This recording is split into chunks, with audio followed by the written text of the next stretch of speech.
క్రీస్తునందు ప్రియులు దేవుని పిల్లలైన మీ అందరికీ కూడా ఈ సాయంకాల సమయంలో క్రీస్తునామములో ఆహ్వానాన్ని పలుకుతూ శుభములు తెలియజేసుకుంటున్నాను. ఈరోజు కూడా బైబిల్ నుంచి మరొక మంచి విషయాన్ని మనం తెలుసుకుందాం. అది మానవాళి మీదకి ఎగిరి వస్తున్న శాపగ్రంథం అని. ఈరోజు మనుషులందరి మీదకి శాపము. శాపము అనగా వారికి కీడు జరిగేది, వారికి ఇబ్బంది కలిగించేది, వారిని శ్రమల పాలు చేసేదే శాపముగా మనం అనుకుంటాం. అయితే ఈ శాపం దేవుని నుంచి వస్తుందా? లేదా మనుష్యులే తమకు తాముగా ఆ శాపాన్ని కొని తెచ్చుకుంటున్నారా?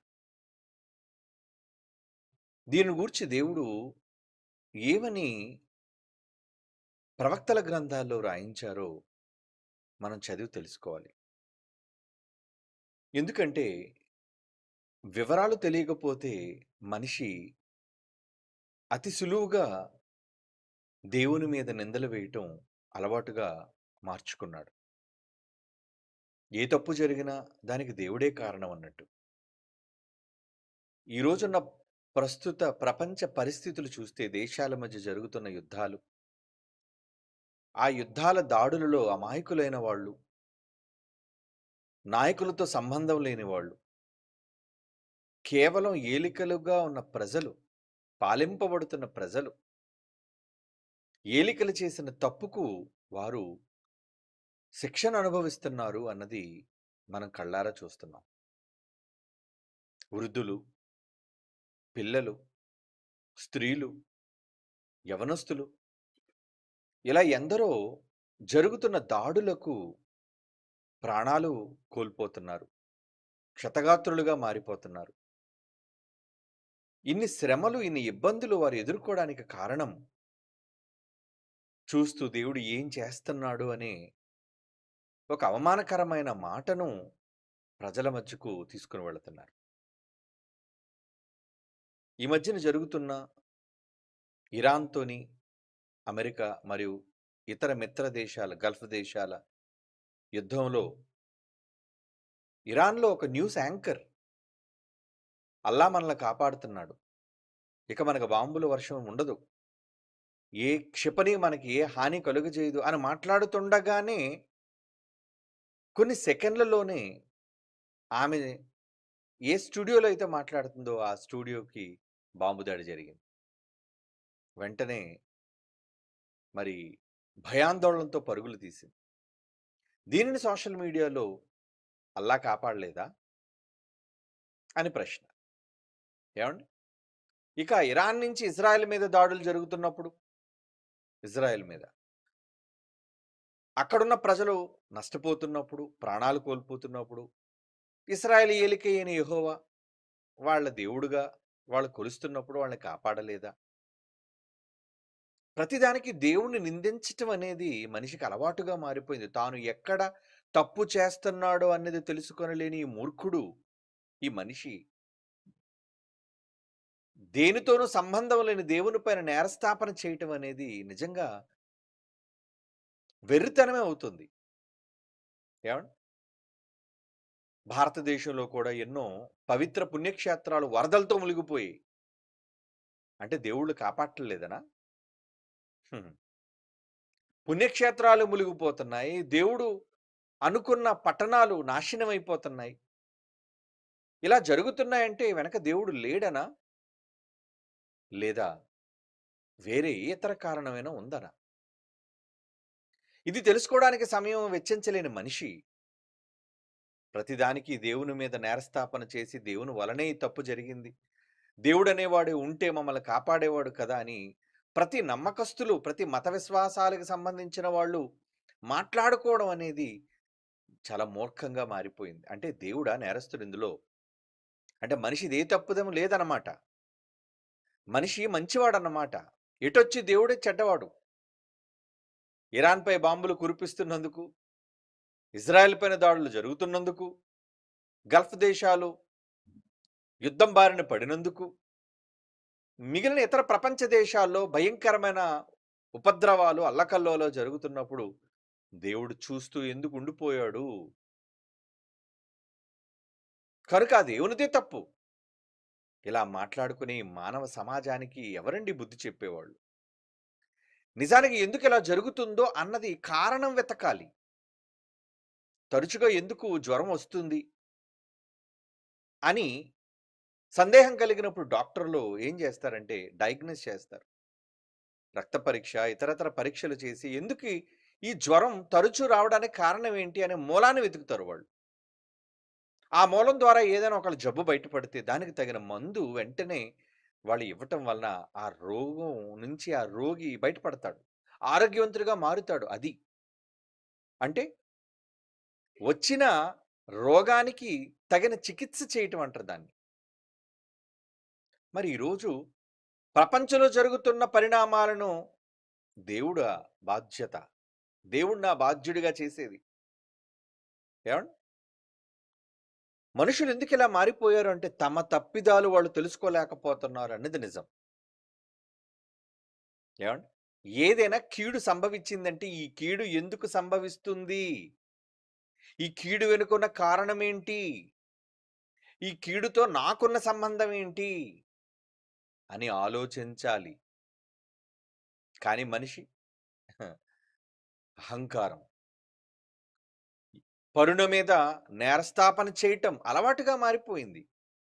తప్పు చేసి కూడా చూడండి ఎప్పుడు మనిషి తన తప్పును ఒప్పుకోడు. వీడే కంగారులెళ్లి గుద్దేసినా, "అయ్యో! సారీ అండి తప్పయిపోయిందంట." "ఏమయ్యా అంత కళ్ళు చూసుకోకుండా వస్తున్నావా?" అని అంటాడు ఎదుటోడిని. అంటే అక్కడ వాడు తప్పు ఒప్పుకోవడం వాడికి ఇష్టం లేదు. పొరుగువాడి మీద నేరస్థాపన చేసేయటమే అది దేవుడైనా సరే. ఇది మనిషికి ఒక భయంకరమైన అలవాటుగా మారిపోయింది. ఇలాంటి పరిస్థితుల్లో దేవుడు ఏం చేయాలి చెప్పండి? ఇలాంటి మూర్ఖపు మానవ సమాజానికి దేవుడు ఎటువంటి జవాబుని చెప్పాలి చెప్పండి? అందుకే శాపగ్రంథాన్ని పంపుతున్నాడు. శాపగ్రంథం. ఎక్కడి నుంచి వస్తుంది శాపగ్రంథం? దానికి రెక్కలేంటి? అది ఎగరడం ఏంటి?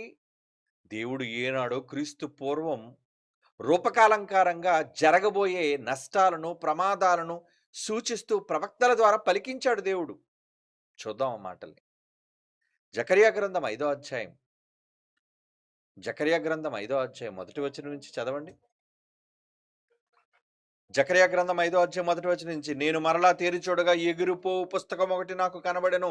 అంటే దేవుడు దర్శనంలో చూపిస్తున్నాడు. ఎవరికి చూపిస్తున్నాడు? ఏమండి? చదువుదాం. ఎగిరిపోవు పుస్తకం ఒకటి నాకు కనబడెను. నీకేమి కనబడుచున్నదని మరలా అడగగా దేవుడు ప్రశ్నించగా అతడు, నేను 20 మూరల నిడివియు 10 మూరల వెడల్పును గల ఎగిరిపోవు పుస్తకం ఒకటి నాకు కనబడుచున్నదంటిని.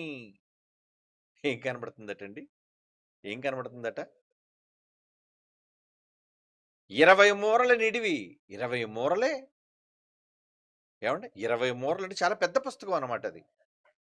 10 మూరల వెడల్పు గల ఎగిరిపో పుస్తకం ఒకటి నాకు కనబడుచున్నది. ఎగిరిపోయే పుస్తకమా కనబడుతుంది? ఎందుకు? పుస్తకం ఎగరడం ఏంటి? ఆ పుస్తకం కనబడడం ఏంటి? ఏమండి? అంటే దేవుడు ఈ మాటలు వ్రాయిస్తున్నాడు అంటే ఈ మాటల వెనక ఉన్న సారం ఏంటో మనం ఆలోచించాలి. ఆ రోజు క్రీస్తు పూర్వం ప్రపంచానికి పడుతున్న దుర్దశను ఉద్దేశించి దేవుడు ముందుగా హెచ్చరికలు జారీ చేస్తున్నాడు. ఏమండి? ఇంతకీ పుస్తకం ఏంటి? ఎగరటం ఏంటి? ఎందుకు జరుగుతుంది ఇదంతా? అంటే మూడో వచనంలో చెబుతున్నాడు చూడండి. అందుకతడు నాతో ఇట్లనెను. ఏమని? ఇది భూమి అంతటి మీదికి బయలు వెళ్ళు శాపమే. పుస్తకంగా నువ్వు చూస్తున్నావు కదా దాన్ని. అది ఎందుకు ఎగురుకుంటూ వస్తుందో తెలుసా? శాపం వెతుక్కుంటూ వస్తుంది నిన్ను. అరే భలేరా పుస్తకం ఎగురుతుంది అనుకుంటున్నావా? ఏమిటి అప్పుడప్పుడు ప్రపంచ దేశాలు కొన్ని ఫ్లూల ద్వారా భయపడిపోతాయి. ఫ్లూ అంటే రోగం. బర్డ్ ఫ్లూ అంటారు. బర్డ్ ఫ్లూ అంటే పక్షుల ద్వారా చేరే జబ్బు. అప్పుడు కోడి మాంసాలు మనం తినం. పక్షి మాంసాలు ముట్టుకోం మనం. ఎందుకంటే పక్షుల నుంచి పక్షులు ఆ పక్షులలో అది వ్యాపించి పక్షులు ఒక దగ్గర ఉంటాయేంటి? ఏదో అరణ్యంలో జంతువులు అయితే అక్కడే ఉంటాయి. కానీ పక్షులు ఏం చేస్తాయంటే ఎగురుకుంటూ వచ్చేస్తాయి. ఎక్కడికి? నచ్చిన చోటుకు పోతాయి అవి. దానివల్ల చాలా తీవ్రంగా వ్యాపిస్తది. తీవ్రంగా వ్యాధులు వ్యాపించే అవకాశం ఉంటుంది పక్షుల వలన. ఎందుకంటే అయి ఎగురుతాయి. ఎక్కడికైనా వెళ్లి వాలుతాయవి. అక్కడ వాలి అక్కడున్న జీవరాశికి లేదా అక్కడున్న పక్షి సంతతికి అవి అంటించొచ్చు. ఫ్లూ. ఎలా ఇప్పుడు ఒక ఇంట్లో ఉన్న ఒకళ్ళకి జలుబు చేసిందనుకోండి. ఈళ్ళు తుమ్ముతూ ఉంటారు. వెంటనే ఆ పక్కనున్నోళ్ళకి కూడా మొదటి రోజు రాకపోయినా, రెండో రోజు రాకపోయినా ఆ వైరస్ లోపలికెళ్ళిపోద్ది. అది 2 రోజుల తర్వాత వాళ్ళు తుమ్మడం ప్రారంభిస్తారు. అంటే ఏంటనమాట? వ్యాపించేసింది వైరస్. వైరస్సు వ్యాపించింది. అలా శాపాన్ని దేవుడు వ్యాపింపచేస్తున్నాడు చూడండి. అందుకొక పుస్తకంగా చెప్పి, ఆ పుస్తకానికి రెక్కలిచ్చి, అది ఎగురుతుందట. ఎందుకు ఎగురుతుంది? మనుష్యుల మీదికి అంటున్నాడు చూడండి మూడో వచనం. అందుకతడు నాతో ఇట్లనెను, ఇది భూమి అంతటి మీదికి బయలువెళ్ళు శాపమే. దానికి ఒక ప్రక్క వ్రాసి ఉన్న దానిని బట్టి దొంగిల వారందరూ కొట్టివేయబడదు. అందులో మళ్ళా వ్రాత ఉందంట సుమా. ఖాళీ పుస్తకం కాదట అది. పుస్తకంలో రాతలు రాశాడట. అక్షరాలు కనబడుతున్నాయట ఆ పుస్తకం మీద. ఇంతకీ అక్షరాలు ఒక పుస్తకానికి 2 వైపులు ఉంటది కదండీ! ఎడమ వైపు, కుడి వైపు. అలా దానికి ఒక ప్రక్క వ్రాసి ఉన్న దానిని బట్టి దొంగిలి వారందరూ కొట్టివేయబడుదురు. రెండవ ప్రక్క వ్రాసి ఉన్న దానిని బట్టి అప్రమాణికులందరూ కొట్టివేయబడుదురు అంటున్నాడు చూడండి. 2 పక్కల 2 హెచ్చరికలు చేస్తున్నాడండి. ఏంటి ఆ హెచ్చరికలు? ఒక పక్కున్న వార్నింగ్ ఏంటో తెలుసా? ఒక పక్క ఏముందట? దొంగిలి వారందరూ కొట్టివేయబడుదురు. ఎవరెవరైతే దొంగతనాలు చేస్తారో అలా దొంగిలి వారందరూ కూడా కొట్టివేయబడుదురు. కొట్టివేయబడుదురు అంటే నాశనం అయిపోతారు అని అర్థం. కూలిపోతారు అని అర్థం. కొట్టివేయబడ్డం. కింద పడిపోతారు అని అర్థం. ఇక రెండో పక్క వ్రాసి ఉన్న దానిని బట్టి అప్రమాణికులందరూ కొట్టివేయబడతారు. అప్రమాణికులు అంటున్నాడు. అప్రమాణం అంటే ప్రమాణం చేసిన దానిని నిలబెట్టుకోలేని వాళ్ళు అప్రమాణికులు అంటారు. ఇచ్చిన మాటను నెరవేర్చుకోలేని వాళ్ళు అప్రమాణికులు అంటారు. మాటిచ్చి తప్పిపోవడం. అంటే ఈ గ్రంథం ద్వారా దేవుడు 2 ప్రధానమైన హెచ్చరికలు ఈ మానవాళికి జారీ చేస్తున్నాడు. ఇది శాపం అంటున్నాడు చూడండి. మనం ముందు చదువుకున్నాం కదండి 3వ వచనంలో. అందుకతడు నాతో ఎట్లనెను, ఇది భూమి అంతటి మీదికి బయలువెళ్ళు శాపమే. భూమి మీదకి ఎందుకు వస్తుంది? భూమి మీద ఎవరున్నారని? సముద్రం మీదకి వెళ్ళలేదు. ఆరిన నేలగా ఉన్న భూమి మీదికి బయలు వెళ్తూ ఎగురుతూ ఉంది ఈ పుస్తకం. అది ఎగురుతూ దాని మీద ఉన్న వ్రాతలలో ప్రపంచ మానవాళికి భూమి అంతటిలో ఉన్న ప్రజలకు అది సూచనలు చేస్తుంది, హెచ్చరిక జారీ చేస్తుంది. ఏంటో తెలుసా? ఇదిగో శాపాన్ని వస్తున్నాను, శాపమై వస్తున్నాను. మాకెందుకు శాపం? మేమేం తప్పు పని చేశాం? మేమేం నేరం చేయలేదు కదా అని అనుకోవచ్చు. లోకం అనుకుంటుంది. ఇప్పుడు ఇరాన్ ప్రజలు ఏమనుకుంటారండి? ఏమండి, ఇరాన్ దేశంలో ప్రజలు అమాయకులేనండి, నిజమే. యుద్ధంతో వాళ్ళకి ఏం సంబంధం లేదు. వాడు ఖమేనీ చేసిన పనులు ఏమండి, వాడు చావగానే రోడ్ల మీదకి వచ్చి పండగ చేసుకున్న ప్రజలు ఉన్నారు. అవునా? అది మీరు చూసారు సోషల్ మీడియాలో. అంటే వీడి పీడ విరగడైపోయిందిరా, వీడు ఎంత దుర్మార్గుడు అంటే ఆడవాళ్ళకి ఎట్టి పరిస్థితుల్లో ఏమాత్రము స్వేచ్ఛ ఇవ్వలేని ఒక నియంత పాలనలాగా వాడు చేస్తున్నాడు. అంటే ఆడది కట్టు బానిస, ఏమాత్రం స్వేచ్ఛ లేదు. విడాకులు ఇవ్వాలన్న భర్త అనుమతి కావాలట. ఏమండి, బయటికి వెళ్ళాలన్న భర్త చెప్పకుండా వెళ్ళకూడదట. అసలు కళ్ళు తప్ప ఇంకా ఒంటి మీద ఏమి ఉండకూడదట, కనబడకూడదట. ఏమండి, చిన్నపిల్లలైనా సరే పెళ్లి చేసుకోవచ్చట. ఏంటి, 6-7 సంవత్సరాలు ఉన్న పిల్లలైనా. ఇలా ఒకటి కాదండి, ఇలా భయంకరమైన షరియా చట్టాలు ఏదో అంటారండి, షరియా లాస్ అంటారు. అంటే కొన్ని తీవ్రమైన మతోన్మాద సంబంధమైన చట్టాలు. ఇంకా చాలా రకాలు. అంటే మనిషి యొక్క కనీస స్వేచ్ఛను కూడా కాలరాచే విధముగా అలాంటి చట్టాలు చేసిన దుర్మార్గుడు. ఏమండి, వాడు మాట్లాడుతూ ఒక మాట విన్నానండి. వాళ్ళు చూపించారు క్లిప్లో. ఏంటంటే వాడు మాట్లాడుతూ ఒక మాట అన్నాడండి. స్త్రీ అది కేవలం మనకి కట్టు బానిసగానే దేవుడు మనకి చేశాడట. కట్టు బానిస. ఏమండి, బానిసగా స్త్రీలు చేశాడా? లేదా నీకు సాటి అయిన సహాయంగా చేశాడా? సాటి అన్నాడంటే ఈక్వల్, సమానం. పురుషుడికి సమానమైన సహకారం, సహాయం అందించేది, ఎందులోనూ తక్కువ కాదు అని మనం నమ్ముకున్న చట్టంలో దేవుడు రాయించిన గ్రంథంలో ఉంది. కానీ వాడు చెప్పుకుంటున్నాడు ఏమనంటే, స్త్రీ దేవుడు ఎందుకు చేశాడంటే, వాడు స్వయంగా వాడి మాటల్లో విన్నానండి ఆ క్లిప్పు. మనకు బానిసగానే దేవుడు స్త్రీని చేశాడట. బానిస. మనిషి కాదురా! హ్మ్. అంటే వాళ్ళ చట్టాలలో ఎంత తీవ్రంగా ఉన్నారంటే ఏవండీ? మగవాడైతే చచ్చిపోయిన వెంటనే కన్యకలుంటారటండి అక్కడ. కన్యకలా? దేనికిరా కన్యకలు? కన్యకలంటే పురుషుని ఎరుగని వాళ్ళు. వీడు యుద్ధంలో వీరమరణం చెందినా, ఈడు దుష్టుడుగా ఉండకుండా ఏదో గొప్పవాడుగా, ఏదో దేవుని కోసం నేను పవిత్ర యుద్ధంలో, మత యుద్ధంలో నేను ప్రాణార్పణం చేసేసాను, ప్రాణం ఇచ్చేసాను అని చెప్పుకుంటే ఇలాంటి జిహాదీలంటారు వాళ్ళని. జిహాదీలంటే పవిత్ర యుద్ధం కోసం ప్రాణాలు విడిచిపెట్టిన వాళ్ళు. ఒక్కొక్క జిహాదీకి ఇలా చచ్చిపోయిన వెంటనే వాడు స్వర్గానికి వెళ్ళిపోతాడట. వెళ్ళిపోగానే ఎంతమంది కన్యకలేటండి? 14 కన్యకలు వాడి కోసం ఎదురు చూస్తుంటారట. నిజమే? ఏం బాబు 14 కన్యకలు? హుహు. అంటే అక్కడికెళ్ళిన తర్వాత కూడా స్త్రీవాంఛ, ఏవండీ? కోరికలు, అక్కడికి వెళ్ళిన తర్వాత కూడా ఆడవాళ్ళ మీద వ్యామోహం తీర్చుకోవటం, అది కూడా పవిత్రమైన కన్యకలయ్యుండి, ఇంక నయం వయసు చెప్పలేదు. 6 సంవత్సరాలో, 3 సంవత్సరాలో, 12 సంవత్సరాలో, 30 సంవత్సరాలు చెప్పలేదు ఆ వయసు.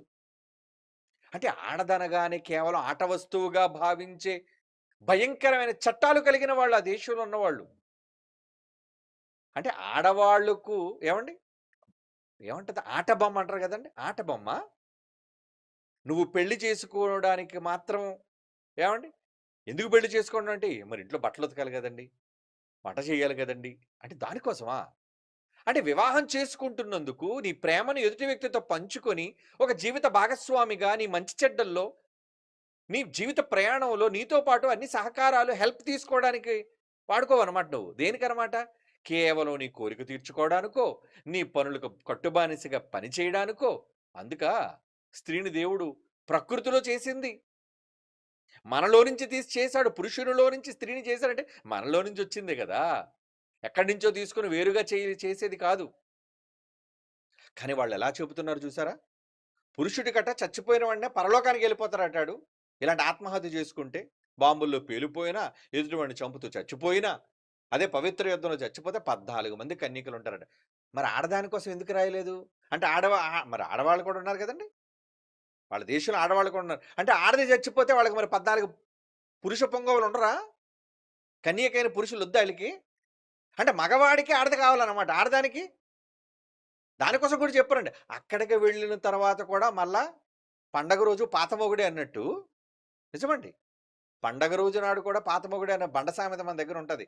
ఇక్కడ కూడా వీడితో పడి, పడి, పడి దరిద్రుడితో చావలేక చస్తే, అక్కడికెళ్ళిన తర్వాత కూడా మళ్ళా దేవుడిని వేడుకుంటే, ఇన్ని సంవత్సరాలు నిన్ను చిత్రహింసలు పెట్టిన ఈ మొగుడే అక్కడ కూడా దేవుడు నీకిస్తాడట. ఆహా! అంటే ఆడదానికొక న్యాయం. ఏవండీ? పురుషుడికి మాత్రం ఇది కాదురా 14 మంది కన్యకలు దేవుడిస్తారట. ఏంటిది? ఇదంతా అన్యాయంగా మనకనిపించటం లేదు? ఇదంతా పక్షపాతంగా మనకనిపించటం లేదు? ఇలాంటి పక్షపాత ధోరణితో చట్టాలను చేసుకొని ప్రజలను పాలిస్తున్న ఈ కమీనేగాళ్ళంటోళ్ళు ఏవండీ? ఇలాంటి దుర్మార్గులు చచ్చిపోతే పండగ చేసుకున్నారండి. మన భారతదేశంలో సిగ్గులేని మన భారతదేశంలోనండి ఆడినెందుకు చంపేశారు? ఆడు పవిత్ర యుద్ధంలో చచ్చిపోయాడు. అంటే ఆడదాన్ని ఆట బొమ్మలా వాడుకోవడం వీళ్ళకిష్టమనమాట. మరి వాడిని సమర్థించే వాళ్ళందరూ కూడా ఏమనుకోవాలి ఈ దేశంలో ఉండి? అంటే వాడు చెప్పేది మంచో, కాదో నీకొద్దా? అంటే నీ మతానికి సంబంధించినోడైతే సరిపోద్దనమాట. ఏవండీ ఈరోజు ఈ దేశంలో మైనారిటీలుగా మనం ఉన్న క్రైస్తవులైన వాడైనా ఈ భయంకరమైన గారడీలు చేస్తూ, మోసాలు చేస్తూ ప్రజల్ని ఏవండీ తోలుబొమ్మలు ఆడిస్తున్నవాడిని మనం గద్దిస్తున్నామా లేదా? వ్యతిరేకిస్తున్నామా లేదా? అబ్బబ్బే! వాడు ఏది చేసినా మా క్రైస్తవుడు కదండీ అంటే సమర్థిస్తామా వాడిని? తప్పు చేసినా సరే, అవునండి వాడిది రైటే అని మనం ఒప్పుకుంటామా? నో. తప్పు చేసినప్పుడు ఆడు మనవాడైనా, ఎవడైనా సరే తప్పంటే తప్పే. అలా మనం ఉన్నాం. కానీ వీళ్ళేంటండి పాకిస్తాన్ గెలిస్తే ఇక్కడ పండగ చేసుకున్నోళ్ళండి. పాకిస్తాన్ ఓడిపోతే ఇక్కడ జెండాకి జై చెప్పకుండా పాకిస్తాన్‌కి ఏవండీ జైలు కొట్టేనోళ్ళున్నారండి. అంటే వీళ్ళకి దేశభక్తి లేకపోగా, దైవభక్తి లేకపోగా, అంటే ఒక క్రూరమైన సమాజంగా కనబడుతున్నారు. క్రూరులు. క్రూరమైన సమాజం. అలాగని ఇస్లాం వాళ్ళందరూ అలాంటోళ్ళు కారండి. ఇస్లాంలో ఉన్న వాళ్ళందరూ వాళ్ళ నమ్మకాలు, ఎందుకంటే వీళ్ళలో కూడా చాలా తెగలున్నాయి. షియాలని, సున్నీలని రకరకాల చట్టాలతో వేరువేరుగా చట్టాలు చేసుకొని బ్రతుకుతున్న వాళ్ళు చాలామంది ఉన్నారు. కానీ అందులో వీళ్ళు తీవ్ర స్థాయికి వెళ్ళిపోయారు. ఎవరు?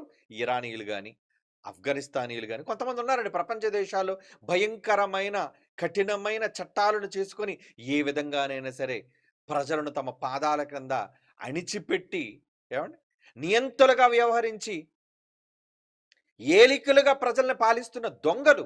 మరి ఇలాంటి వాళ్ళ మీదకి శాపాలు రాక ఏమొస్తాయి చెప్పండి? మంచొస్తదా? దేవుడు మంచిని పంచాలా వీళ్ళందరికిని? పంచడు. అదే చెబుతున్నాడు ఏమని? ఏమని చెప్తున్నాడండి? చెప్పాడు 2 పక్కల రాత రాశానురా దాని మీద ఆ పుస్తకం మీద. అందులో ఇద్దరున్నారు. ఒకడు దొంగిలవారు, రెండోది అప్రమాణికులు. వీళ్ళందరూ ఏం చేస్తాడు? శాపం. శాపం అంటున్నాడు చూడండి. శాపం. అంటే దేవుడు తన వార్తలను, తన మాటలను ఈ ప్రపంచానికి సంకేతాలుగా పంపిస్తున్నాడు. ఎవరైతే మీలో ఈ మాటలు వినరో, ఎవరైతే నా మాటలను మీరు గౌరవించరో, మిమ్మల్ని నేను విడిచిపెట్టను. అలా విడిచిపెట్టను అన్నందుకు మరి ఏం చేస్తాడు? విడిచిపెట్టను అన్నందుకు దేవుడు ఏం చేస్తాడు? ఏమండి? వినకపోతే ఏం చేస్తారో ఒకసారి చూద్దామా? చూద్దామండి. ద్వితీయోపదేశకాండం 29వ అధ్యాయం 19వ వచనం నుంచి ఒకసారి చదువుదామండి. ద్వితీయోపదేశకాండం 29వ అధ్యాయం 19 నుంచి. అట్టి పనులు చేయువాడు ఆ శాపవాక్యములు వినినప్పుడు మద్యము చేత దప్పి తీర్చుకొనవలెనని నేను నా హృదయ కాఠిన్యమును నడుచుచుండెనను. నాకు క్షేమము కలుగునని నేను ఆశీర్వాదము నొందెదనని అనుకొనును. అయితే యెహోవాని క్షమింపనొల్లడు. రే మీకు మీరే గొప్పోళ్ళు అనేసుకున్నారా? మీకు మీరే చట్టాలు చేసుకొని మేము మంచివాళ్ళమి, గొప్పోళ్ళమి అని అనుకుంటున్నారా మీరు? యెహోవా ఏమంటున్నాడండి? యెహోవా వారిని క్షమింపనొల్లడు. అట్టివాడు మీలో నుండి నీళ్ళ నిశ్చయముగా యెహోవా కోపము ఓర్మియు ఆ మనుష్యుని మీద పొగరాజును. ఈ గ్రంథములో వ్రాయబడిన శాపములన్నీ వానికి తగులును. ఎవడు తప్పుగా ప్రవర్తించినా, తప్పుగా మాట్లాడినా శపించేస్తాను వాడిని అంటున్నాడు చూడండి దేవుడు. శాపం అంటే శాపవాక్యములు. పుస్తకంలో ఉన్నవి ఏంటంటే శాపగ్రంథం అది. గ్రంథం శాపమైనది కాదు. నువ్వు చేసే పనికిమాలిన పనులకు నీ మీదకొచ్చే శాపాలను దేవుడు రాయించి, అది గ్రంథం మీద నీ శాపాలను వ్రాయబడిన శాపగ్రంథం అది. నీ పాపాలు వ్రాయబడిన శాపగ్రంథం అది. అది ఎగురుకుంటూ వస్తుంది నీ దగ్గరికి. ఎప్పుడొస్తది? నువ్వు తప్పు చేసినప్పుడు. దేవుడు అన్నాడు కదా, ఈ గ్రంథంలో వ్రాయబడిన శాపములని వానికి తగులును. యెహోవా అతని పేరు ఆకాశము క్రింద నుండకుండా తుడిచివేయును.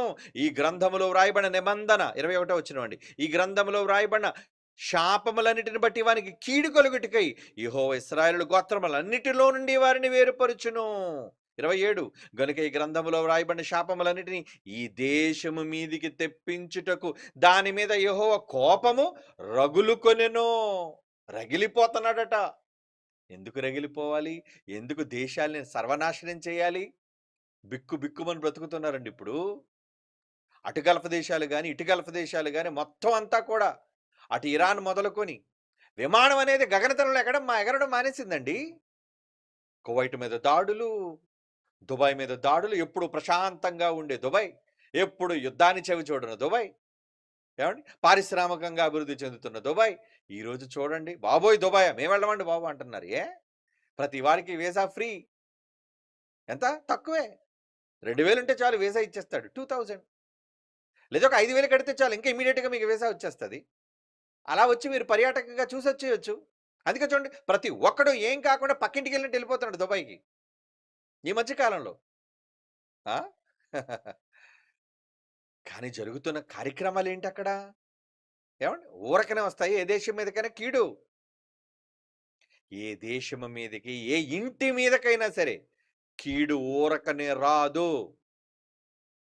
నువ్వు దొంగతనం చేశావు, అప్రమాణం చేశావు, దేవుడు కోపం రగులుకుంటుందా? అదే చెప్తున్నాడు కదా, కోపం రగులుకుంటుంది అని. దేవుడు మాట వినకపోతే ఏమొస్తుంది? యెషయా గ్రంథం 24వ అధ్యాయం 1, 5, 6 వచనాలు చదువుదామండి. యెషయా గ్రంథం 24వ అధ్యాయం 1వ వచనం, 5వ వచనం, 6వ వచనం. ఆలకించిన యెహోవా దేశమును వట్టిదిగా చేయుచున్నాడు. ఆయన దానిని పాడుగా చేసి కల్లోలపరుచుచున్నాడు. దాని నివాసులను చెదరగొట్టుచున్నాడు. పొండి చెదరగొడుతున్నాడటండి వాళ్ళని. 5వ వచనం, లోక నివాసులు ధర్మశాస్త్రములను అతిక్రమించుచున్నారు. ఎందుకు? లోకంలో ఉన్న మనుష్యులు మంచిని మీరిపోతున్నారండి. మంచి చెడు లేదు. ఈరోజు చూడండి, మన దేశం మాత్రం బాగుందేంటి? అరాచకాలు జరగని ప్రాంతం ఏది చెప్పండి? ఆ? కూతురు తండ్రిని, తల్లిని చంపుతున్నారు దినాలివండి. తల్లి, తండ్రి కలిసి కన్న బిడ్డను హతమారుస్తున్న దినాలండి. కసాయి దినాలంటారు వీటిని. ఎవరి మీద ప్రేమలు, ఆప్యాయతలు లేవు. తేడా వచ్చిందా ఎవడైనా శత్రువే.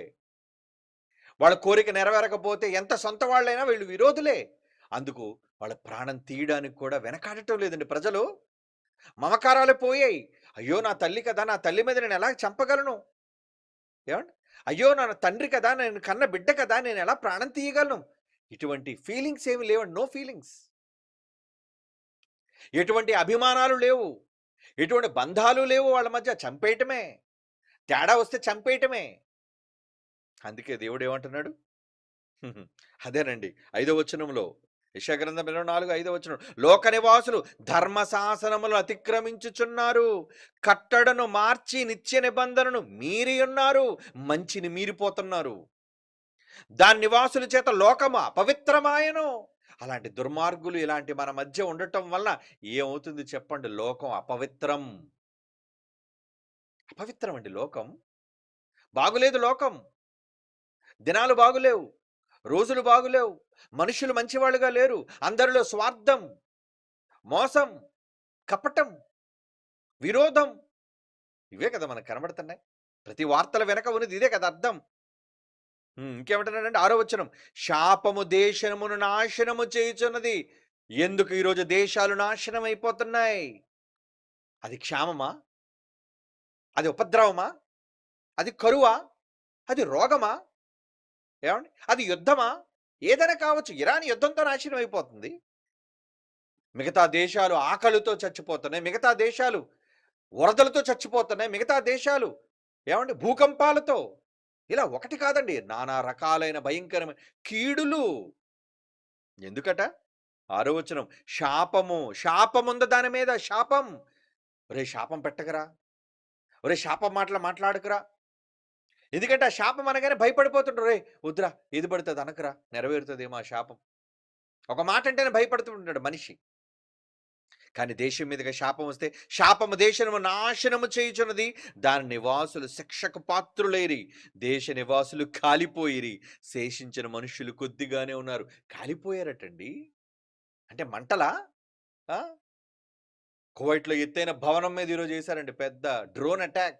మనిషి ఎళ్ళనవసరం లేదు. అంతా కూడా డ్రోన్సే గదండీ. టెక్నాలజీ. వాళ్ళు సంపాదించుకొని, నేర్చుకున్న టెక్నాలజీ ద్వారా వాళ్ళే సులువుగా ఒకళ్ళనొకళ్ళు చంపేసుకుంటున్నారు. పేల్చేసుకుంటున్నారు. హతమార్చుకుంటున్నారు. నాశనం. ఇదంతా జరగడానికి కారణం ఏంటి? శాపాన్ని కొని తెచ్చుకున్నారు వాళ్ళు. శాపము దేశము నాశనము చేయుచున్నది.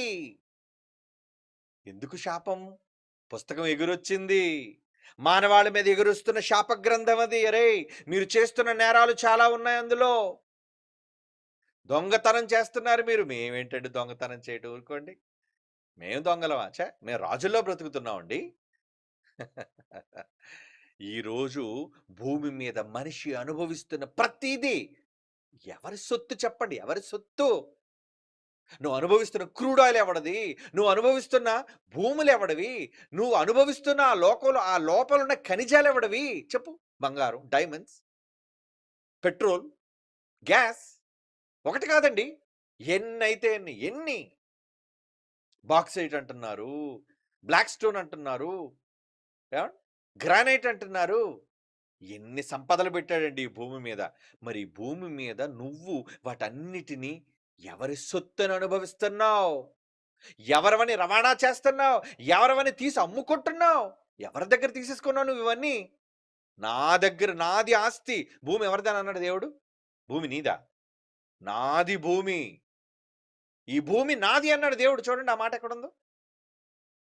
ఈ భూమి నాదని నువ్వు దస్తావేజుల్లో నువ్వు రాసేసుకున్నావు గానీ, మలాకి గ్రంథంలో అంటాడా? చూడండి. ఈ భూమి నాది, శాశ్వత విక్రయం చేయొద్దు ఎవడును. మీలో ఎవ్వడు కూడా శాశ్వతంగా విక్రయం చేసే హక్కు మీకు లేదు. కారణం, ఈ భూమి నాది అంటున్నాడు దేవుడు. లేవియాకాండం 25వ అధ్యాయం 23వ వచనం. Thank you. లేవియాకాండం 23వ అధ్యాయం, క్షమించండి 25వ అధ్యాయం 23వ వచనం. భూమిని శాశ్వత విక్రయం చేయకూడదు, ఆ భూమి నాది, మీరు నా యొద్ద కాపురం అన్నవాళ్ళు. భూమి నాదిరా, పర్వతాలు నావిరా, సముద్రాలు నావిరా, నదులు నావిరా, ఈ విశ్వమే నాదిరా. ఎక్కడ మీరు కాపురం ఉండడానికి వచ్చిన మీరు అద్దెకి ఇల్లు ఇస్తే ఇంట్లో కన్నం పెడతారా? ఏమండి, మీ ఇంటికి ఎవరైనా అద్దెకి ఇచ్చిన తర్వాత ఇంట్లో గొయ్యి పెడుతున్నాడు అనుకోండి రోజాడు, అని చూసి ఏమంటారు? ఒరే దొంగరా నువ్వు, ఆయన మా ఇంట్లో కన్నం పెట్టా, నువ్వెవడ? మేకు కొడితేనే ఒప్పుకోరండి. మేకు అలాంటి వాళ్ళు ఉన్నారండి. ఓనర్స్, టెనెంట్స్ అంటారు. ఏమండి, వాళ్ళు టిక్కుమని మేకు కొడితే చాలు. ఇగో ఏమండి, మీరు మేకులు కొట్టడానికి వీల్లేదండి, గోడ మాది. కనీసం ఒక ఫోటో కూడా తగిలించకూడదు. నో, ఫోటో కూడా తగిలించడానికి వీల్లేదు, మెడకేసుకో పర్లేదు, కానీ గోడ మాది. అంటే వాడిది అనగానే ఎలా ప్రవర్తిస్తాడు మనిషి? ఓనర్ అనగానే ఎలా ప్రవర్తిస్తాడండి? రెంటకుండేవాడి మీద ఎలాగా జులుం చూపిస్తాడు? దిక్కుమాలు 100 గజాలు 500 గజాలు ఉన్నాయి స్థలంలో ఇల్లు కట్టుకొని నాది అని వాడి మీద రుబాబు చూపించే నువ్వు, ఈ విశ్వమే దేవుడిదైతే ఆయన ఎంత రుబాబు చూపించాలి నీ మీద? వాడేస్తున్నావు, గాలి వాడేస్తున్నావు, నీరు వాడేస్తున్నావు, ఖనిజాలు వాడేస్తున్నావు, అన్నీ వాడుతున్నావు. వాడుతున్నందుకు దేవుడు ఏంటారు? నాదిరా, భూమి నాది. ఇప్పుడు శాపం ఎందుకు వస్తుందో చెప్పమంటారా? ఇందాడ మాట చదువుదాండి, మళ్ళా ఇందాడ మాట చదువుదాం. ఎందుకట దాని 2 పక్కల మీద ఒక పక్క ఏముందని జకర్యా గ్రంథం 5వ అధ్యాయంలో ముందు మనం చదువుకున్న మాట 3వ వచనంలో, అందుకతను నాతో ఇట్లనను, ఇది భూమి అంతటి మీదుగా బయలువెళ్ళి శాపమే, దానికి ఒక ప్రక్క వ్రాసిన దాన్ని బట్టి దొంగిల వారందరూ కొట్టివేయబడుదురు. అరే దొంగతనం చేస్తున్నారు, దొంగలరా మీరంతా, దొంగలరా మీరంతా అని దేవుడు అన్నాడు. దొంగలా? మేమేం దొంగలమయ్యా, రాజుల్లో బ్రతుకుతున్న వాళ్ళం అంటున్నారా? దేవుడు సొమ్మును ఉపయోగించుకొని మీ స్వార్థ ప్రయోజనాల కోసం ఉపయోగించుకుంటుంది మనిషి. వాడు మనిషి అయినా, అది ప్రభుత్వమైనా, అది రాజ్యమైనా, అది ప్రజలైనా, ఎవడైనా అది దేవుని సొత్తు రాదు, దేవుని సొత్తు. మరి సొత్తుని ఏం చేస్తున్నావు నువ్వు? నీకోసం వాడేసుకొని నా దగ్గర దొంగతనం చేశావు నువ్వు. ఏమండి, దొంగతనం చేశారంటే అర్థం ఉండదు. దేవుడి దగ్గర దొంగతనం చేయడం అంటారా? మలాకి గ్రంథం 3వ అధ్యాయం 8వ వచనం చదవండి. మలాకి గ్రంథం 3వ అధ్యాయం 8వ వచనం నుంచి ఏమంటున్నాడు? మానవుడు దేవుని యొద్ద దొంగిలునా. ఏమండి, మనిషి దేవుడి దగ్గర దొంగతనం చేయగలడండి? చాలా మంది పిల్లలు వాళ్ళ అమ్మా నాన్న జోబులోంచి డబ్బులు కొట్టేస్తుంటారండి. దొంగలు, చిన్నప్పటి నుంచి దొంగలు. బడికి వెళ్ళినప్పుడు ఎంత నోటు ఉంటే అంత నోటు కొట్టేయడం, కొట్టేసిన తర్వాత ఏరా డబ్బులు కనబడలేదు, ఏమో నాన్నగారు నాకు తెలియదండి. ఆహా, ఎంత అమాయకంగా. ఒరే పప్పు డబ్బాలో నేను 500 రూపాయలు దాచానరా, ఏమైందంటే ఏమమ్మా నాకు తెలియదు, కానీ కొట్టేసింది ఈడే. ఏమండి, ఇలా ఎంతమంది పిల్లలు లేరు చెప్పండి? దొంగలైన పిల్లలు. బీరోల నుంచి డబ్బులు కొట్టేయడం, జేబుల నుంచి డబ్బులు కొట్టేయడం. తెలిస్తే ఏం చేయాలి? ఆహా, మా నాన్న ఎంత తెలివిగా చాకచక్యంగా డబ్బులు కొట్టేశారని ముద్దు పెట్టకూడదండి. చాచి చెంప మీద కొట్టి అవసరమైతే వాత పెట్టి ఇంకెప్పుడు జీవితంలో దొంగతనం అనేది చేయకుండా వాడికి శిక్ష ఇయ్యాలి. లేదంటే ఏదైనా చేస్తాడు తర్వాత. ఆ దొంగతనం అలవాటైతే ఎంత నీచానికైనా వాడు ఉడుకడతాడు. వాడు భయం చెప్పవా? చెప్పాలి. మరి ఇక్కడ దేవుడు ఏమన్నాడు చూడండి, నా యొద్ద మీరేం చేశారు? మానవుడు దేవుని యొద్ద దొంగిలునా, అయితే మీరు నా యొద్ద దొంగిలితిరి. మీరు నా దగ్గర దొంగతనం చేశారా? ఏమండి, ఎలా? ఇంక కింద చదివితే ఇవన్నీ నావే, నేనిచ్చినవే, నేనిచ్చినవి నాకివ్వడానికే ఇవ్వకుండా మీరు నొక్కేస్తున్నారంటే మీరు దొంగలు కాక ఎవరు? ఇందులో ప్రపంచ దేశాల్లోని ప్రజలు, రాజ్యాలే కాదండి, చివరికి దేవుడు నమ్ముకున్న భక్తులైన దైవజనులు కూడా ఉన్నారండి ఇందులో. దేవుని ప్రజలు, వాళ్ళు దొంగలే. కాలం దేవుడు ఇచ్చాడు, సమయం ఇచ్చాడు కదండి. టైం మీ దగ్గర ఉందా? వాచుకుందని కాదు, వాచుకున్న టైం కాదు, నీ బ్రతుకులు టైం ఉందా? ఉందండి. నువ్వు బ్రతుకున్నావా అంటే ఎవరిచ్చారనమాట? ఒకసారి కేజీహెచ్కి వెళ్ళు, బాబోయ్ బాబోయ్ బాబోయ్ అనుకుని నొప్పులతోని, భయంకర రోగాలతోని, మంచాల మీద దొరులతోని ఎంతో మంది రోగులు కనబడతారు. కానీ నువ్వు లేవు అక్కడ. నీ టైం బాగుంది, నీకు ఆరోగ్యం ఇచ్చాడు. ఎంత ఆరోగ్యం ఇచ్చినా ఈ సమయాన్ని దేవుడి కోసం 1 గంటే కదా, ఒక 2 గంటలు కదండి, ఏదో దేవుని మాటలు వినడానికి వెళదాని. నిజంగా ఎంతో మంది పరుగుల మీద పిల్లలు తీసుకొని కుటుంబాలుగా, ఏమండి, కేవలం దేవుని మాటలు వినడానికి వస్తారండి ఆసక్తిగా. ఎందుకు? ఏం నష్టపోతారని? వెళ్ళకపోతే నష్టం అంటే నష్టమేమీ లేదు వెళ్ళకపోవటం వల్ల. కానీ దేవుని మీద వాళ్ళకున్న ఆసక్తి, భక్తది. అది మేము చూడడం కాదు, దేవుడు చూస్తున్నాడా? చూసావా వీళ్ళంతా నా మాటలు అంటే నేనిచ్చిన టైం వీళ్ళు ఉపయోగించుకున్నారు. కనుక వీళ్ళకి మంచి టైం నేనివ్వాలి. దేవుడిచ్చిన టైంను దొంగతనం చేసే అవకాశం ఉన్నా ఏవండీ రావచ్చు. ఇంటి దగ్గరే ఉన్నాడు పడుకొని. లేదా ఎక్కడో తిరుగుతున్నాడు. ఏవండీ ఏ కొండెక్కాడు, కైలాసగిరి ఎక్కాడో, లేదంటే ఏ సముద్రపోటుకెళ్ళాడు, లేదా ఏ సినిమా థియేటర్‌కి పోయాడో, ఎక్కడికో పోయాడనుకోండి. అదంతా దేవుడిచ్చే టైమే గదా! దేవుడు కాలిక్యులేట్ చేస్తాడు. ఏమని? "అరే! నీకిచ్చిన టైంలో నువ్వెంత దొంగతనం చేస్తున్నావురా? నాకివ్వాల్సిన టైం ఒక 2 గంటలు నాకివ్వకుండా ఏంట్రా కొంపలు ఒలిగిపోతాయి? నా సన్నిధికి రాకుండా ఏంట్రా?" అంటే ఇదంతా దొంగతనం గాదా? దొంగతనమే. ఇప్పుడు చెప్పండి. మానవులు ఆయన యొద్ద దొంగిలునా? డబ్బులొకటి ఇవ్వకపోవడమే దొంగతనం గాదు. ఇచ్చిన ఆరోగ్యాన్ని దేవుని కోసం ఖర్చు చేయకపోయినా, ఇచ్చిన సమయాన్ని దేవుని కోసం మీరు సద్వినియోగం చేయకపోయినా, ఆయన పనుల ఎడల మీరు బాధ్యతగా ఉండకపోయినా, ఇవన్నీ కూడా దేవుని దగ్గర మీరు చేసే దొంగతనం. అవును. దొంగతనమే. అంటే దొంగతనం ఉంటే ఇప్పుడు మీరేమన్నాడు? ఇప్పుడు పుస్తకాన్ని జ్ఞాపకం చేసుకోండి. పుస్తకంలో ఒక పక్క ఏముందట? ఒక పక్క ఏముందట? జకర్యా 5:3 ఇది భూమి అంతరి మీదకి బయలువెళ్ళు శాపమే. దానికి ఒక పక్క వ్రాసి ఉన్న దానిని బట్టి దొంగిల వారు కొట్టివేయబడుదురు. ఎవడెవడైతే దొంగతనం చేస్తున్నాడో, "అరే కొడతానురా మిమ్మల్ని అందరిని." అవునా? దొంగతనం చేస్తే కొడతాడా? మన బుద్ధి పెడతారా ఎవరైనా? చెప్పండి. చట్టాలు, ప్రభుత్వాలు ఒప్పుకోవట్లేదు దొంగతనం చేస్తుంటే. దేవుడు ఒప్పుకుంటాడా? ఒప్పుకోడు. రాజ్యాలనైనా కొడతాడు, కుటుంబాలనైనా కొడతాడు, మనిషినైనా కొడతాడు. తండ్రి. దెబ్బ దెబ్బేస్తాడాయన. వేయకపోతే ఎలా? కాబట్టి మనం ఈరోజు భయపడగలుగుతున్నామా దేవునికి? చెప్పండి. ఎక్కడుంది భయం? భలే ఉందండి ఎగిరిపోతున్న పుస్తకం, పుస్తకానికి రెక్కలున్నాయి. నిజంగా ఆకాశంలో కనబడితే అరే భలే! భలే! పుస్తకం ఎగురుతుందిరా. పుస్తకం ఎగరడం సంతోషం గాదు. ఆ పుస్తకంలో రాయబడింది నీ కోసమే. అది ఎగురుకుంటూ నీ దగ్గరికే వచ్చింది. పుస్తకం నా దగ్గరికొచ్చిందేంటి? దేవుడేమైనా కొంపదీసి ఏమైనా వరాన్ని పంపించాడా మాకు? వరం కాదది శాపం. ఆ పుస్తకం నీ దగ్గరికొచ్చిందంటే ఏవండీ? చిత్రగుప్తుడి పుస్తకం అనుకున్నావా ఏంటది? ఏవండీ? లేదంటే నీ ఆయుష్కాలం సంబంధించిన గ్రంథం అనుకున్నావా? ఆహా! దేవుడు ఇలాంటి పుస్తకం మనకిచ్చేస్తే ఎంత బావుండండి. కథలు వీటన్నిటిని చూసినప్పుడు మనం ఎంతో అబ్బా! భలే ఉండే పుస్తకంలో భవిష్యత్తు మనకు తెలిసిపోతుంటదండి. ఆ పుస్తకం ఇప్పగానే ఏది ఎక్కడుందో మనకు తెలిసిపోతుంటే అంటే, అలాంటి పుస్తకమా? అలాంటి పుస్తకం అయితే బాగున్ను. కానీ దేవుడు నీ దగ్గరికి పంపించిన శాప గ్రంథం అది. నీకు తీర్పు తీర్చడానికి అందులో రాయబడింది ఒక పక్క నువ్వు దొంగతనం చేస్తున్నావని.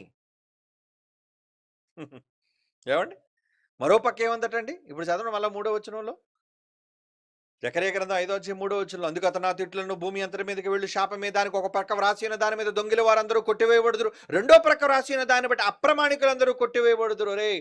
మాటిచ్చి తప్పిపోయిన వాడు ఎవడైతే ఉంటే మిమ్మల్ని కూడా ఏసేస్తానురా అంటున్నాడు. శాపం. అంటే మాటిచ్చి తప్పిపోవడం శాపం. దేవుని దగ్గర దొంగతనం చేయటం, దేవునికి ఇవ్వకపోవడం శాపం. అంటే ఇలాంటి ఘోరమైన విషయాలను బట్టా ఈరోజు ప్రపంచానికి తీర్పులు జరుగుతున్నాయి. ఏవండీ? అమెరికానైనా దేవుడు ఊరుకుంటాడేంటి? ఏంటి దేవుడు అమెరికా పక్షపాతా ఏంటి? కాదే. తప్పు చేస్తే అమెరికానైనా చితక్కొట్టి అతడు ఎన్ని సార్లు అమెరికాని వాయించేయలేదు. అమెరికాని ఎన్ని సార్లు వరదల్లో ముంచేయలేదు. అమెరికాని ఎన్ని సార్లు తుఫానులతో ముంచేయలేదు. విరిచిపడేశాడు. ఎందుకు? స్వార్థం.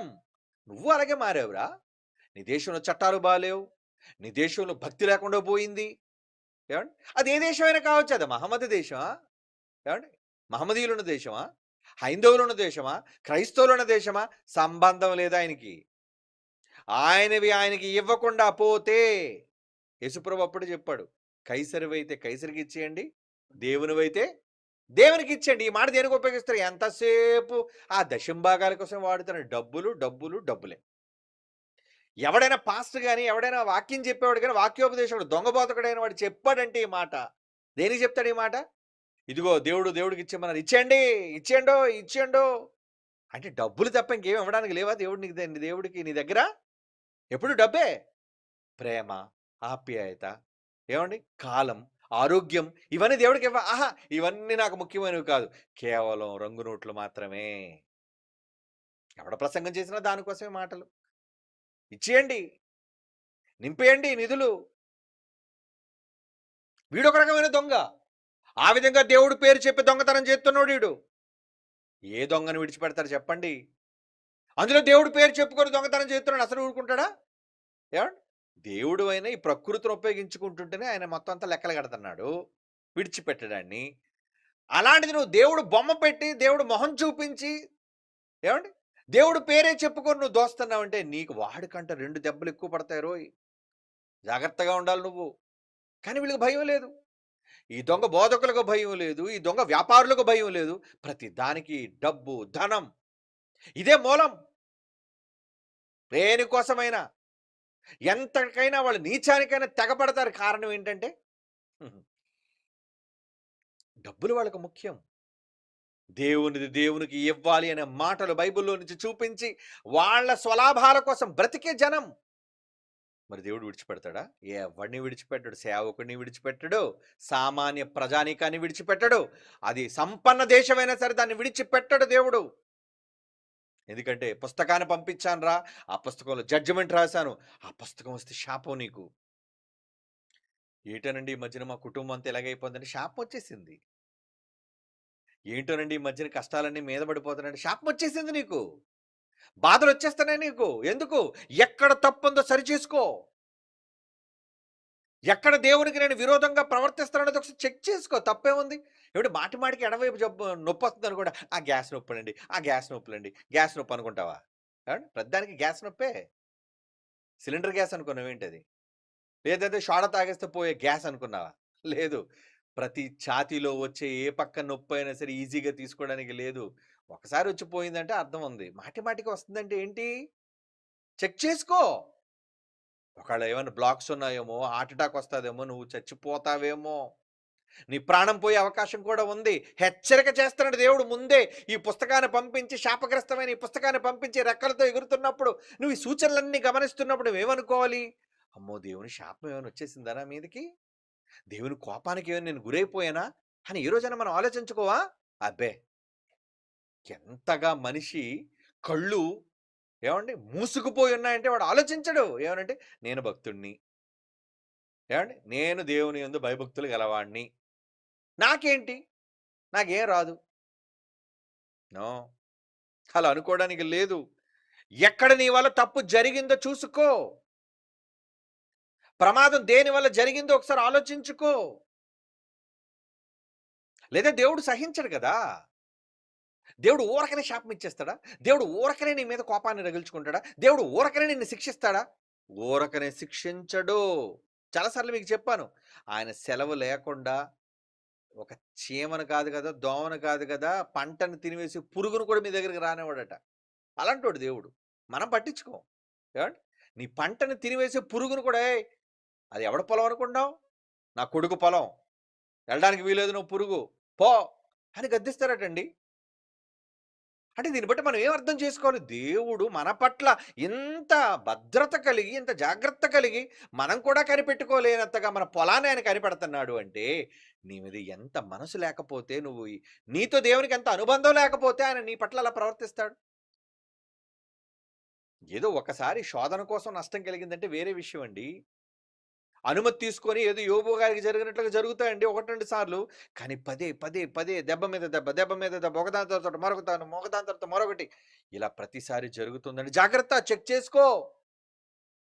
నేనేం దేవునికి ఎడల వ్యతిరేకంగా ఏమైనా ఉంటున్నానా? దేవునికి విరోధంగానే నేను ప్రవర్తిస్తున్నానా? ప్రార్థన చేస్తున్నాను కదా రోజు అంటే, ప్రార్థన చేస్తే సరిపోద్దా? బైబిల్ చదువుతున్నాను కదా సరిపోద్ది. సరిపోదవు. ఏవండీ? గుడికెళ్తున్నాను కదా! సరిపోద్దా? సరిపోదు. ఇంకా నువ్వు దేవుడికి చేయవలసినవి ఏవో బకాయి పడ్డావన్నమాట. నువ్వు సరిచేసుకోవాల్సినవి ఏవో ఉన్నాయన్నమాట. శాపం ఎందుకు ఇస్తున్నాడు ఆయన? నువ్వేం దొంగతనం చేస్తున్నావా? ఆ పుస్తకంలో ఉన్నట్లుగా? లేదా అప్రమాణాలేం చేశావా? దేవుడికి మాటిచ్చి ఏం తప్పిపోయావా? ఒక పక్క దొంగతనం చేసేవాళ్ళు కొట్టబడతారనే శిక్ష అందులో ఉంది.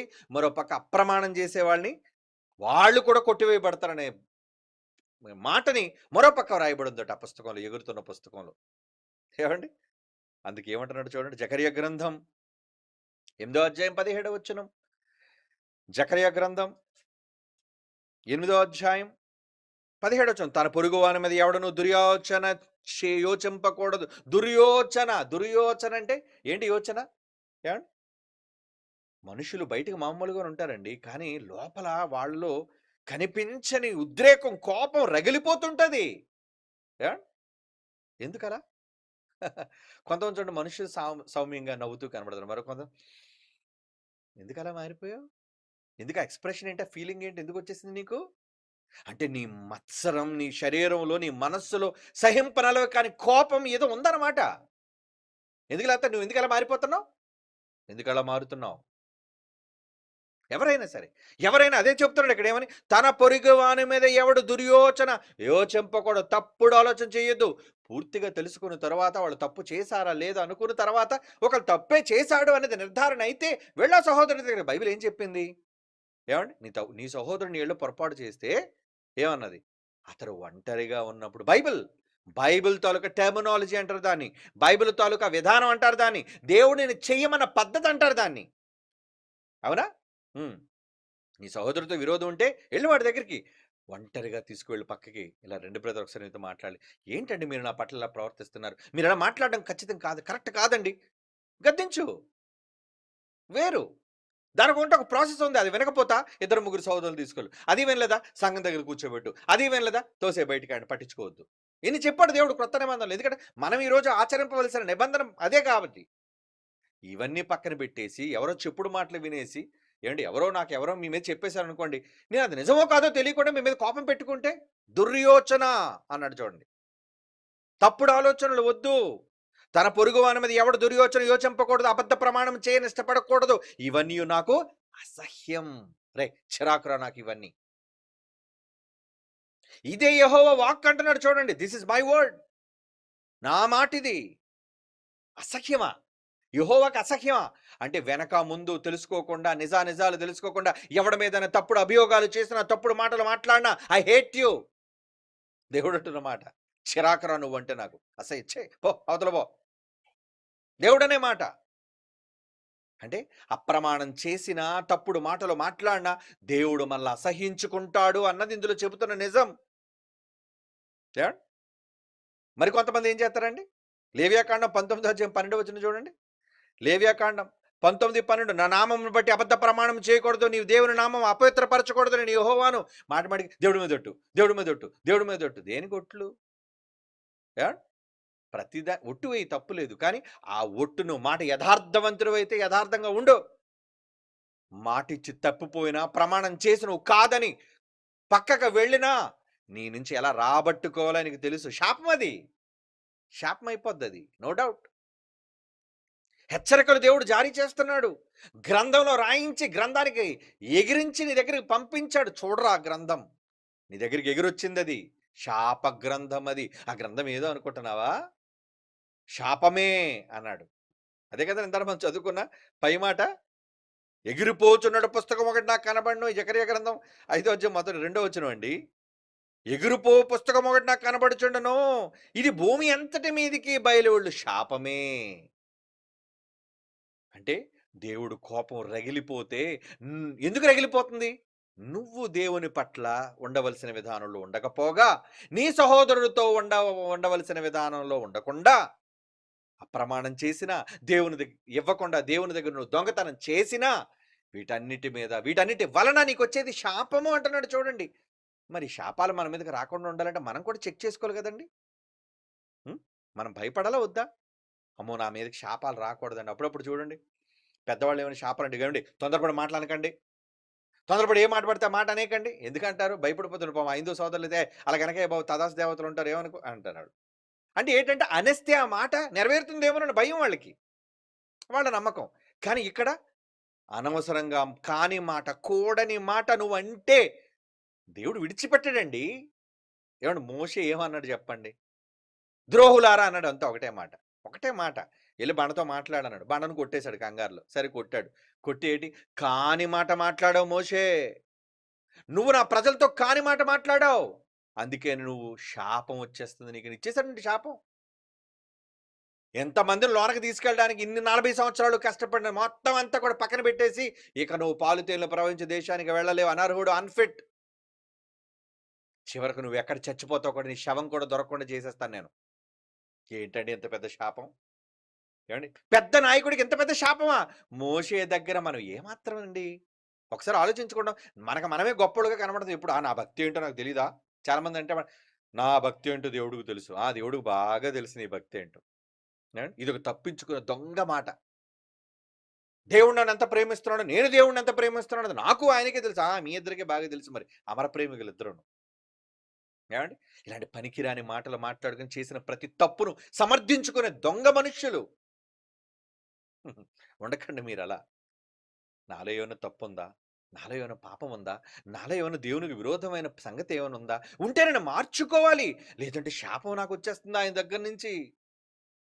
శాపం ఆయన నా మీద నెరవేరుస్తాడు కనుక ఆయన శాపం నుంచి నేను తప్పించబడాలి అనే భయం మనుషుల్లో కలగాలండి.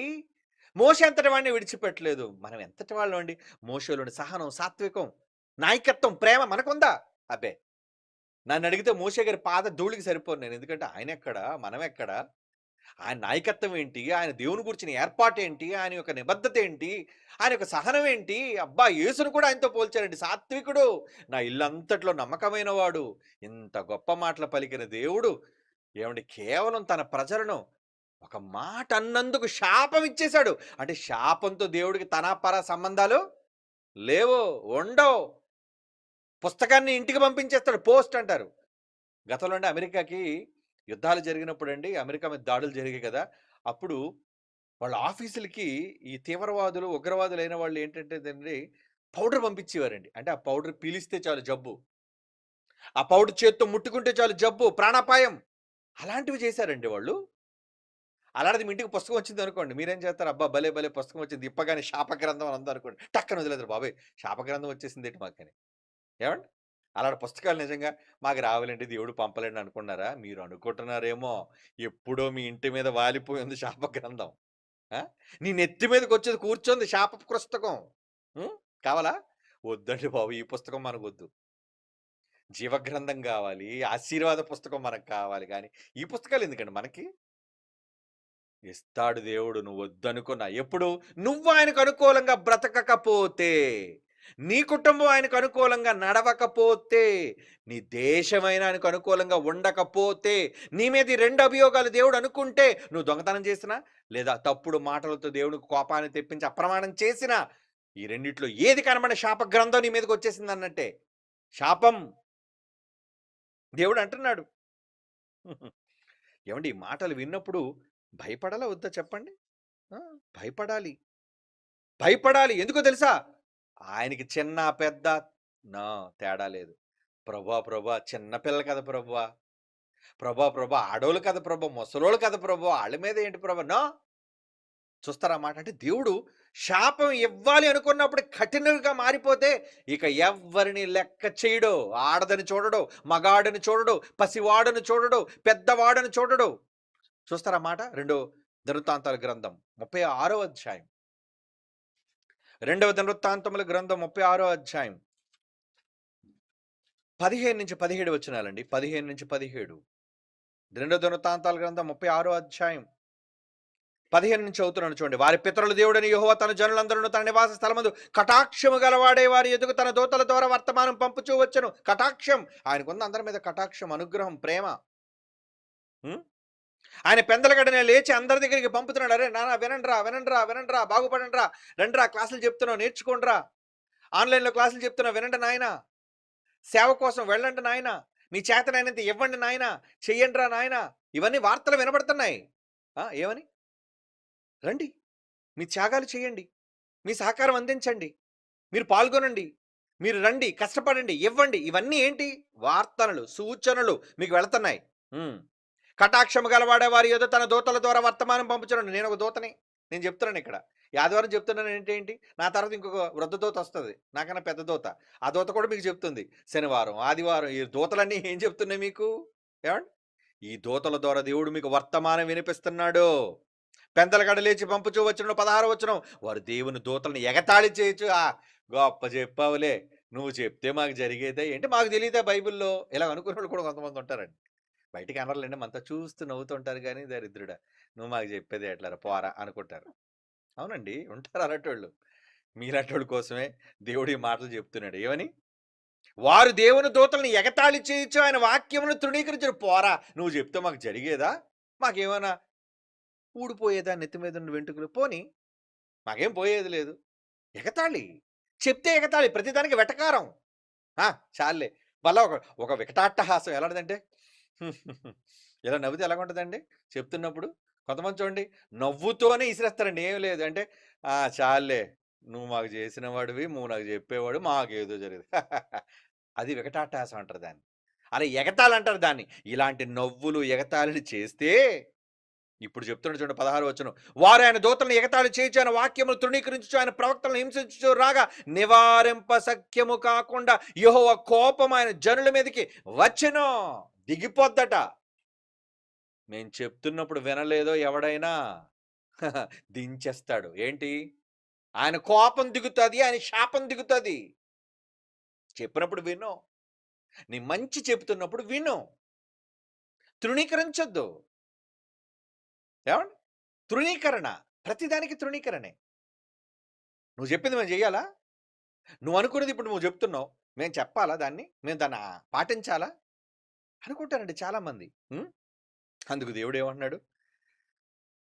జనుల మీదికి వచ్చెను నివారింప సఖ్యము కాకుండా నివారణ అనేది ఉండదటండి. నివారణ లేదింకా. నేనొకసారి దేవుడుగా మీ మీద కోపాన్ని పెట్టానా ఇంక నివారించలేడు ఎవడు దాన్ని తీయలేడంటున్నాడు. ఆయన జనుల మీదికి వచ్చెను. ఆయన 17వ వచనం ఆయన కల్దీయులను రాజును రప్పింపగా ఆయన వారిని పరిశుద్ధ స్థలముగానున్న మందిరములోనే వారి యవనులను ఖడ్గము చేత సంహరించినేటి. గుడిలో కూర్చొని గుడిలోని యవనస్తులందరిని యేసాడటండి. ఇంకా అతడు యవ్వనుల యందైనను యువతుల యందైనను అంటే ఆడవాళ్ళ యందైనను ముసలివారి యందైనను నెరసిన వెంట్రుకలు గలవారి యందైనను కనికరింపలేదు. దేవుడు వారందరినీ అతని చేతికి అప్పగించేసి ఏసేరాయండి. ప్రభో ముసలోడు ప్రభా ఏసేయ్, ప్రభో చిన్న పిల్ల ప్రభా ఏసేయ్, ఏమండి ఏసేయమంటున్నాడు. ఏంటి దేవుడేనా ఈ మాట అంటుంది? నువ్వనుకున్నాడుగా అయ్యో పాపం, అయ్యో వృద్ధుడు, అయ్యో పసిబిడ్డ, అయ్యో చిన్నారి అని నువ్వంటున్నావేమో. కానీ దేవుడికి ఏసేయ్ శాపం వచ్చింది. ఎందుకంటే వాడిని పెంచుతున్న అమ్మాబాబులు వాళ్ళు వాడిని పెంచరు సరిగ్గా. వాడికి నేర్పించరు. ఎందుకంటే వాళ్ళకే భక్తి లేదు. వాళ్ళే దేవుని యందు ద్రోహులు. తిరస్కరించేవాళ్ళు. ఇక ముసలోడైపోయాడు వీడా? వీడు పెరిగినప్పటి నుంచి ఏ రోజు దేవుని యందు భయభక్తులు లేనోడు. ఈయనేం చేయాలి ఈడ్ని? హ్మ్. హ్మ్. కొంతమంది ఉంటారండి. వృద్ధాప్యంలోకొచ్చేసావు. ఏదో అవకాశం దొరికింది. కూర్చొని ఒక మూలన కూర్చొని చక్కగా వాక్యం విని, బైబిల్ చదువుకొని చెయ్యరా? అహా! ఊరోళ్ళ విషయాలని మాట్లాడుకొని, ఏవండీ ఇక్కడ మాటలు, అక్కడ, అక్కడ మాటలు, ఇక్కడ వీళ్ళింటి తగు వాళ్ళకి, వాళ్ళింటి తగు వీళ్ళకి పెట్టి, పెట్టి, పెట్టి గొడవలు పెట్టి ఇలాంటి వాళ్ళందరిని ఏం చేయాలి దేవుడు? హ్మ్. హ్మ్. దుర్యాలోచనలు ఎవడు ఆలోచించిన అసహ్యం. అందుకే క్షమించడు ఎవ్వరిని. కనికరించడు. సహించడెవ్వరిని. కనుక ఇప్పుడు చెప్పండి దేవుడు వింటాడా? కనుక ఏం చేయాలి? ఈ లోకానికి విషయాలు చెప్పాలి. గ్రంథం నీ ఇంటికి రాకముందే, శాపాలు నీ కుటుంబాన్ని తాకక ముందే నువ్వు జాగ్రత్త పడు. ఆ జాగ్రత్త పడాలంటే ప్రకటనలు. ఇవే ప్రకటనలు బయలు వెళుతున్నాయి. చెబుతున్నాడు దేవుడు మా ద్వారా చెప్పిస్తున్నాడు. ఎప్పుడో రాయించిన మాటలు క్రీస్తు పూర్వం రాయించిన మాటలు. అరే పుస్తకం అట ఎగురుతుందట భలే కథ అనుకున్నావా ఏంటది? కాశీ మజిలీ నవలనుకున్నావా? భలే ఉందండి చదవడానికని. కాదు. నిన్ను హెచ్చరించడానికి దేవుడు రాయించిన మాటలవి. మాటలు. మరి ఏం చేయాలి? అందుకే పౌలు గారు కొత్త నిబంధనలో ఏమన్నాడు చూడండి. 2 కొరింథీ పత్రిక 4వ అధ్యాయం 6వ వచనం. 2 కొరింథీ పత్రిక 4వ అధ్యాయం 6వ వచనం. గనుక మేము మమ్మను గూర్చి ప్రకటించుకున్నట్లేదు. మేము చెప్పేది మా కోసమా? లేదు. క్రీస్తు యేసును గూర్చి ఆయన ప్రభు అనియు మమ్మును గూర్చి యేసు నిమిత్తము మేము మీ పరిచారకులమని ప్రకటించుచున్నాము. పౌలు గారు చేసిన పని ఏంటండి? ఏమండి పౌలు గారు ఏం పని చేస్తున్నారటండి? ఏ పని చేస్తారు పౌలు గారు? ఏం ప్రకటిస్తున్నారట ఆయన? మమ్మను గూర్చి మేమేం ప్రకటించుకోవట్లేదు కానీ క్రీస్తు యేసును గూర్చి యేసుక్రీస్తుని గురించి చెప్తున్నాం. ఏమని? He is lord, he is king. ఈరోజు మనం జై కొట్టిన పాట ఎందుకు రాస్తున్నాం? ఏమండి? యేసు ప్రభు కోసం ఎందుకు రాయాలండి పాట?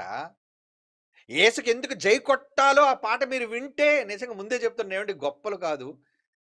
ఇంకా మీరసలు ఒక మాట 'జై కొట్టు' అన్న పాట ఒకటే మీరు విన్నారంతే. కానీ వచ్చే వారానికి పల్లవ విందురు గాని, 2 చరణాలుంటే మతిపోద్ది. మీరంటారు ఏవండీ ఆ రోజు మీరు చెప్పారు గాని అన్నట్టుగానే పాట అదిరిపోయిందండి అని. మీరు నాతో చెప్పకపోయినా మీరు లోపల అనుకుంటారు. ఇది రాసి పెట్టుకోండి. నేను ముందే చెప్తున్నాను మీకోసం. కారణం రాసిన మాకున్న నమ్మకం. ఆ పాటేంటో, అందులో ఉన్న పట్టేంటో. ఎందుకు చెయ్యాలి ఈ పాట? ఏవండీ మొన్నే ఈ ఆల్బమ్ అంతా దించడానికి డబ్బులన్నీ ఖర్చయిపోయి చేతిలో డబ్బులు లేక ఉన్నప్పుడు, మళ్ళా ఇప్పుడు డబ్బులు లేవు గదండీ! ఎందుకండి ఇప్పుడు ఈస్టకి ఈ పాట దించాలా 2027కి దించుకోవచ్చులెండి అందులో ఆల్బమ్‌లు అని అనుకోగలను. కానీ ఎందుకో నా మనసు ఉండబట్టట్లేదు దించాలి. ఈ ఈస్టర్ సందర్భంగా ఈ పాట దించేయాలి. ఇది ప్రజల మధ్యకి పంపేయాలి. ప్రకటన. దేని గురించి మమ్మల్ని గురించి ప్రకటన గాదు. నేను గొప్పోడిని, నేను గొప్పోడిని, నేను గొప్పోడిని అని చెప్పుకోవడానికా ఈ పాట? ఆ రోజు పౌలు ఎవరు గొప్పోడని చెప్తున్నాడు? మమ్మల్ని గూర్చి మేము ప్రకటించుకోవట్లేదు గానీ, క్రీస్తు యేసును గూర్చి, ఆయన ప్రభువని, ఈ లోకం ఆయనకి జై కొట్టాలని, ఆయన తిరిగి లేచాడని, ఏవండీ? ఆయన రాజని, ఆయన చేసిన పనులు అమోఘమైనవి, అద్భుతమైనవని, పొగడడానికి పదాలు చాలవని. ఇవేనండి ఆ మాటల్లోని అర్థాలు, ఆ పాటలోని చరణాలు, పల్లవుల్లో ఉన్నదేంటో తెలుసండి? ఆయన్ని కీర్తించడానికి పదాలు సరిపోవు. ఆయన్ని పొగడడానికి ఏవండీ? పొగడడానికి సరిపోవండి. ఏం సరిపోవు? మాటలు సరిపోవు. కారణం అంత గొప్పదా? ఏవండీ? యేసుక్రీస్తు వారు అంత గొప్పవాళ్ళా? యెస్, గొప్పవాళ్ళే. మరి ఆయన గురించి చెప్పొద్దా? చెప్పాలి గదా! ఏవండీ? నిజంగా ఆయన ఆహ్, మీకు జస్ట్ ఆ మాటలు చదువుతాను చూడండి ఎలాగున్నాయి అంటే పల్లవిలోని మాటలు అంటే మీకెందుకు చదవాలి అనుకుంటున్నానంటే, మీరు విని ఆహా! దేవుని గూర్చి ఇంత గొప్పగా ఉన్నాయా? జైకొట్టు నా యేసుకి సర్వం నీకై విడిచాడని, జైకొట్టు నా యేసుకి జనులందరికీ ప్రాణం పెట్టాడని, జైకొట్టు నా యేసుకి నీ పాపాన్ని రూపుమాపాడని, జైకొట్టు నా హోసన్నకి మరణించాక నిన్ను సమాధి నుండి లేపుతాడని. ఏవండీ? ఇంకా శతపదములు కలిసిన పొగడలేని శక్తి తనదే, కాలాలకు స్థిరపడు సరిపడు అగణిత కీర్తి తనదే, భూలోకపు పాపపు నిశిని చీల్చాడు సాహసంగా, తన రుధిరమే అణిచెను లోకపు అలజడి ఆయుధంగా, తనకు తానే సాటి ఈ లోకాన, తన నామమే చెరిగిపోదు మా హృదిలోన. ఏవండీ? అంటే ఎందుకున్నాయి ఈ మాటలు ఇలాగా? మీరు జేజేలు కొట్టడానికి కాదు. ఏవండీ? ఏవండీ పల్లవి ఎంత డాబుగా ఉందంటే ఇంకా చరణాలు ఇంకా అదిరిపోతాయి. అంటే జస్ట్ మీకు ఎగ్జాంపుల్‌గా వినిపించానంటే, ఇంత గొప్పగా ఆయన కోసం చెప్పాలా? పదాలేమి సరిపోతాయండి ఆయన కోసం. అక్షరాలేమి సరిపోతాయండి ఆయన కోసం మాట్లాడడం కోసం. మరి ఇవన్నీ ఎవరి కోసం చేస్తున్నాం? ప్రకటన. ఒక పాట ఒక ప్రకటన, ఒక ప్రసంగం ఒక ప్రకటన, ఒక వేదిక ఒక ప్రకటన, ఒక సభ ఒక ప్రకటన. ఏవండీ? మీరంతా ఈరోజు సభలు పెట్టించడానికి, సదస్సులు పెట్టించడానికి ఎందుకు మీ దగ్గరున్న ధనాన్ని ఖర్చు చేస్తున్నారు చెప్పండి? ఎవరి కోసం? ఆయన కోసమే గదా! చెయ్యాలి. అవసరమా ఇప్పుడంటే అవసరమే. సమాజం చెడిపోతున్నప్పుడు, సమాజం మీదకి శాపం దిగివస్తుందేమో అని నీ చుట్టూ ఉన్న వాళ్ళని కాపాడాలనుకునే బాధ్యత నీ మీద లేదా?